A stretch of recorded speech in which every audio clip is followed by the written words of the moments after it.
When you think of the sinking of the Titanic, what comes to mind? Do you think of the lavish dining room with its white tablecloths and glistening silverware? What about the grand staircase with its ornate handrail? Or perhaps the lifeboats that came to late? These are just some of the images associated with the Titanic, but for the passengers in steerage, their reality was much more bleak. This is the story of what it was really like to be poor on the Titanic. As soon as the Titanic arrived at Southampton, it became apparent that this was no ordinary ship. Even though there were two classes on board, both first and third class, the ship was so large it looked more like a floating city than a boat. With 324 feet in length, the Titanic was the largest ship ever built. It was over twice the size of the nearby ocean liners that docked there every day. It had the funnels and 3 masts, which made it look like an oversized battleship. And it was also the most luxurious ship of its time. The moment you stepped foot onto the Titanic, you were immersed into a world where everything was done for you. The staff outnumbered the passengers 1 to 2, so there was always someone around to help you. In fact, there were so many staff members that they even had their own dedicated cabins. And these weren't cramped either. They had beds, chairs, tables, and even their own bathrooms.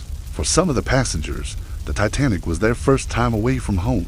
So for them, staying on the ship was like being on cloud 9. For example, there was a couple named Sydney and Adelina Leslie. They were one of the few couples who traveled on the Titanic to get married. When they stepped on board, it felt like a fairy tale come true. Their cabin was right by the captain's quarters and it had views of the ocean.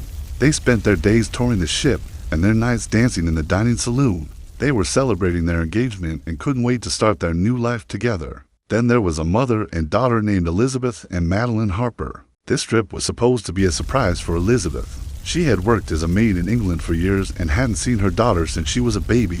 She wanted to give her a nice change of pace, so she booked them passage on the Titanic. They left New York for their new life in England, where they planned to live in a house with a garden. Once again, it was supposed to be the start of a new life, but sadly, their dream would never come true. But not all passengers were so lucky.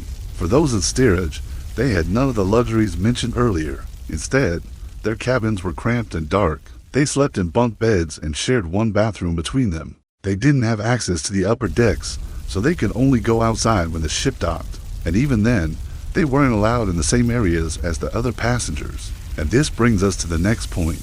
On the Titanic, the staff and steerage passengers were kept separate from the other passengers at all times. If they did happen to bump into each other, the staff were expected to curtsy or bow before speaking, and steerage passengers were supposed to keep their heads down.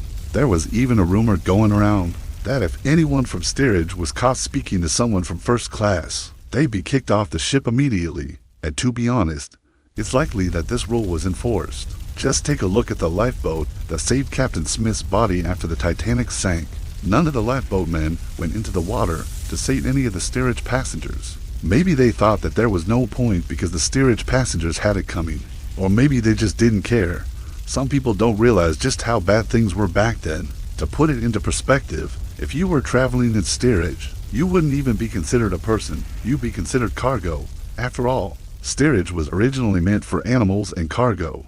Only when the shipping companies realized that they could make a lot more money by transporting humans instead did they decide to use it for passengers. And unfortunately, these steerage passengers weren't treated very well.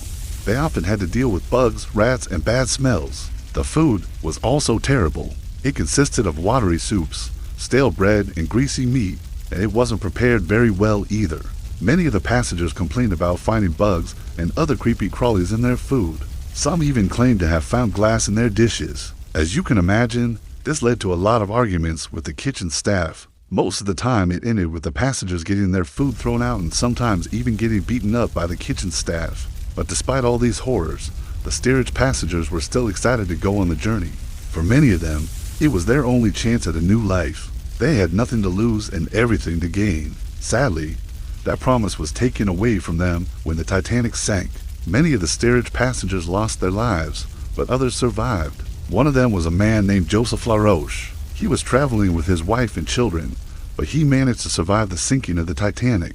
However, he couldn't swim, so he had to cling onto life buoys for hours until he was finally rescued. Another survivor was a woman named Margaret, Lady Duff Gordon.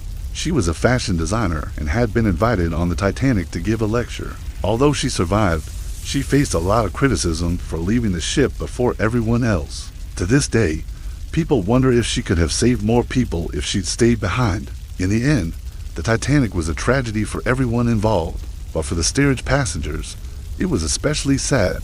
Not only did they lose their lives, but they also lost their chance at a better future. Now, let's talk about how the survivors dealt with losing everything.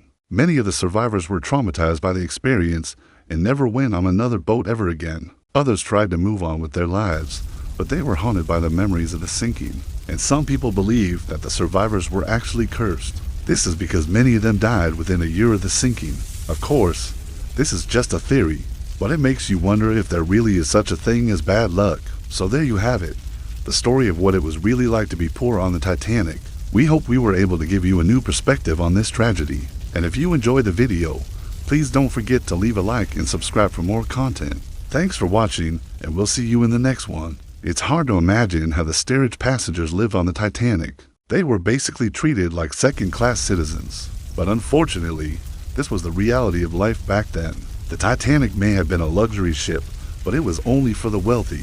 For the poor, it was a nightmare that they never woke up from. We hope that we were able to give you a new perspective on this tragedy. And if you enjoyed the video, please don't forget to leave a like and subscribe for more content. Thanks for watching, and we'll see you in the next one. Now it's your turn. Let us know in the comments below what you think life was like on the Titanic. We're really interested to hear your thoughts. Also, don't forget to check out our other videos. We think you'll really like them. Thanks for watching, and we'll see you in the next one.